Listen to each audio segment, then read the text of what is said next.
Alright, Bart versus the Space Mutants on the original NES. This was a rental for me back in the day, and I don't know if your rental experience was anything like mine, but most of the time people just didn't return the manuals with the games. It just didn't happen. I don't know if they kept them on purpose or if they forgot. So a lot of times you had to figure games out on your own. Now if you got Mario Brothers, no problem. Legend of Zelda, you could probably figure this out. But when you're dealing with a game like this, where I feel that the control is the biggest problem, it's an issue. As a kid, obviously the NES only has a couple buttons as it is, but I didn't know that if you pressed A and B together that it did a super jump. I also did not know that if you hold down the A button, which is the jump button, after Bart jumps, he will start running if you hold it down. Crazy.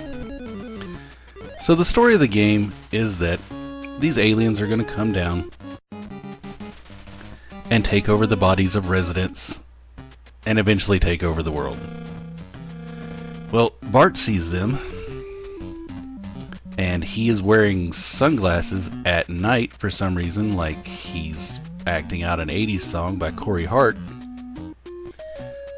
A lot of people will talk about how the story is kind of ridiculous because in the first level they're gonna take purple objects, which is kind of ridiculous. But honestly, in Simpsons humor, it's alright. So you start out here, it tells you find the purple objects, you can spray paint them or get rid of them any way you can. You're also equipped with X-ray specs start off, where if you put them on, you can see if a resident is an alien, and if you jump on them, you get a letter. If you fill out all the letters, then a family member will help you at the end. Some of these things are easy, just spray paint them. Others are a little bit more, you gotta figure it out. Like here, you gotta go to the phone booth, you call into Moe's, and you get a little back and forth here. Classic. Stu. Last name Pit Idiot, huh? Get it? Huh? Stupid idiot, huh? So, all this is supposed to make Moe say it out. He laughs. And then, you would think it would be Moe that comes out, but there is a guy wearing a purple shirt that comes out, and if you touch him, it kills you. You can buy items. Here, a magnet. Yeah, buy a magnet. It's also never clear what you can jump on here. Like, check it out. You're jumping on the window glass in the door. How is that even physically possible? Don't know. The end boss in this first stage is Nelson Muntz. He's pretty self-explanatory. You just keep tossing stuff at him and he goes down pretty quick. So the aliens have got to get a new plan. They're going to get hats. Hats. And they're going to go to the Springfield Mall to collect the hats. Now, it tells you that you can collect them by either knocking them off people, which you can, or collecting them in the traditional way. Again, you're collecting letters that will help you at the end of the stage. Knock hats off. Cool. The platforming in this stage. Look at this. Oof. Cement. Look at this one. You've got to make these jumps so precise. And the controls are so slippery. I mean, it's just ridiculous. The platforming in this game is awful. It really is. So you end up fighting Skinner 3 different times in this level. And I think he's the only one that apparently is an alien. You know, when you defeat him, you find that out. The boss in the second level is Lucille Botskowski, who was the babysitter bandit in a very early episode. This time the aliens decide that they're going to get balloons. They're going to go to the Krusty Land amusement park and get balloons now. It'll tell you that you can shoot or grab balloons. Remember that magnet we got in the first level? Its purpose was to win this spin the wheel, guess the number game in the third level on a random carnival game. How would you know that? Possibly, how would you know that? I mean, that's a Nintendo Power thing if I've ever seen one. You win, and you get a extra life out of it. And let me tell you, in this game, you are gonna need those extra lives. Oh my gosh, it's ridiculous.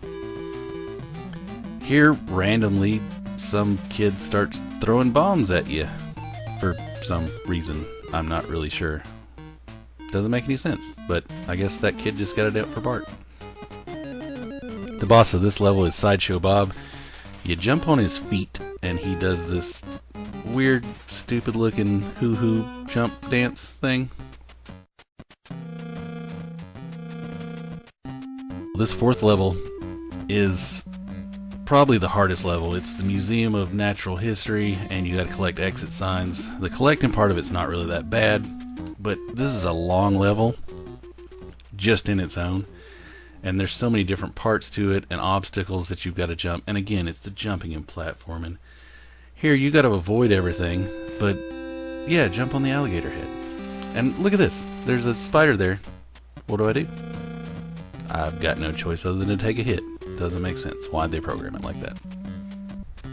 Up here is another beginner trap, so you got to jump on these red blocks, which is fine, but how would you know? How would you know until the first time you fall into the pit? Now this is a thing on video games. We've all seen it, and it's not a difficult thing, except in this game where the controls suck. Just look at this.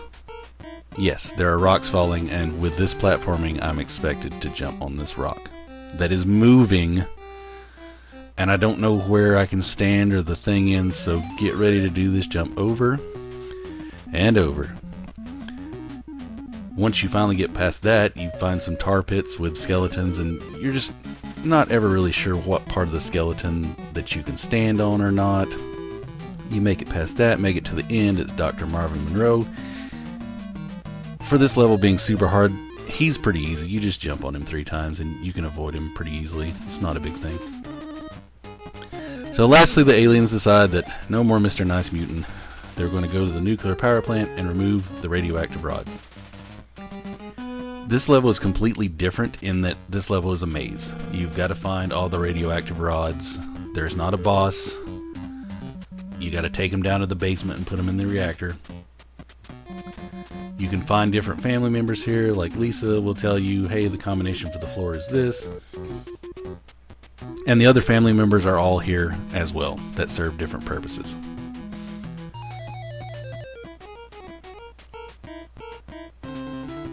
Now here I came to a stairway, and I pressed up, as you would think, to go into the stairwell, and then I pressed up, down, left, right, BA, select, start. The Konami code did not work. You know what you're supposed to do is you have to enter into the stairwell by pressing up, and then hold B and press up to go up. Once again, how would you know? How would you know that? Now I mentioned all the family members are here in server purpose.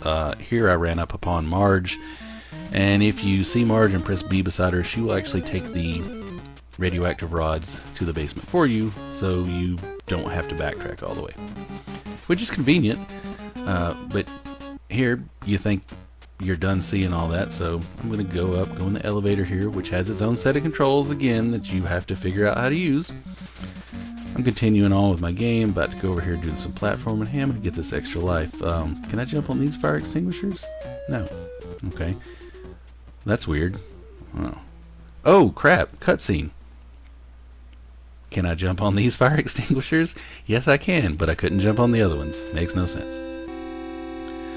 So, Homer, if you collect donuts, he will jump on the screen and take out the enemies that are on the screen. Now here, I was on level 3, I'm strolling around, and hey, Maggie! I pressed B. Maggie's got to do something, I guess. I even thought maybe it was an item, so I wasted one of those. I moved the screen again, went back, tried buttons, pressed up, opened the elevator, anything. So I don't know what Maggie does. That doesn't make any sense. Okay, but whatever, maybe she's just there. So I finally collect all the rods. I go down to the basement for my very last thing. You can only hold 4 at a time, by the way, which is super. So I put these 4 rods in, and there's another rod. Where's the other rod? Well, let me tell you, you can backtrack your whole thing, but you remember where Maggie was? Do you remember the exact spot that you saw Maggie? Because if you don't, you are going to have to go over this entire level again to try to find her. Plus, you have to somehow spawn her in this area, because see, she's not there, but if I walk over here far enough and move the screen far enough, and then you press B in front of Maggie, and guess what happens? She comes down, throws her pacifier in the reactor, and congratulations, you've saved Springfield somehow by throwing a pacifier into a nuclear reactor.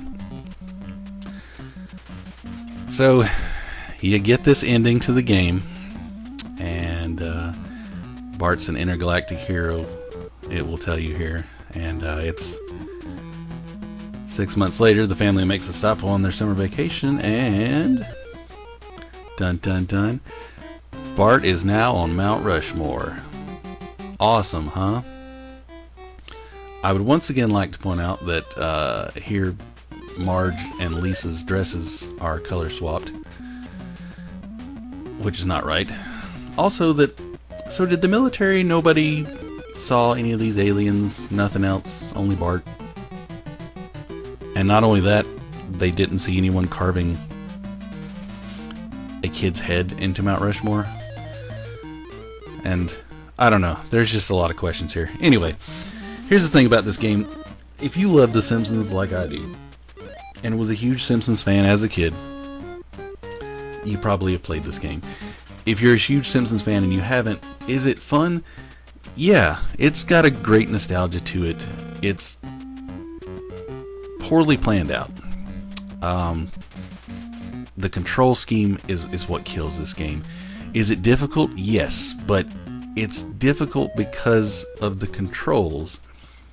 If the controls were just better and it wasn't so slippery, you can't explain that unless you've actually played it, because it's kind of like the whole game is an ice level. You know, it's one of those where like the jumps and the physics, and you hit this and you slide off this and just go everywhere.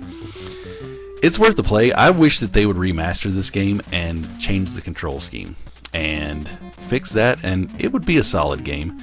As it is now, it's worth the play. Speedrunners on this game can get through it in probably 45 minutes or so, probably even less than that.